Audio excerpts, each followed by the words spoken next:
अस्सलाम वालेकुम friends, welcome back to my YouTube channel daily tips with Asma. आज की इस वीडियो में हम आपको बताएंगे हरीम नाम के बारे में दिलचस्प मालूमात। नाम है हरीम। हरीम नाम का शुमार लड़कियों के नामों में होता है। हरीम एक इस्लामी नाम है। हरीम नाम की इब्तदाई तारीख अरबी ज़ुबान से निकलती है। हरीम नाम के लड़कियों के लिए खुशकिस्मत नंबर 5 माना जाता है। माहिरीन के मुताबिक हरीम नाम की लड़कियां बहुत खूबसूरत होती हैं। हरीम नाम का मतलब है खाना काबा की दीवार।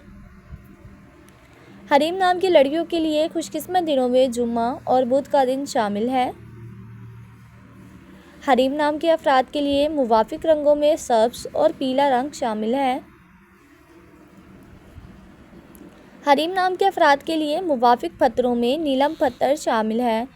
खुशकिस्मती वाली धातों में हिस्सों के हिसाब से तांबा शामिल है। फ्रेंड्स, अगर आप अपने नाम का मतलब जानना चाहते हैं तो कमेंट बॉक्स में अपना नाम लिखें।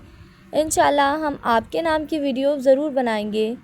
Thanks for watching. अल्लाह हाफिज़।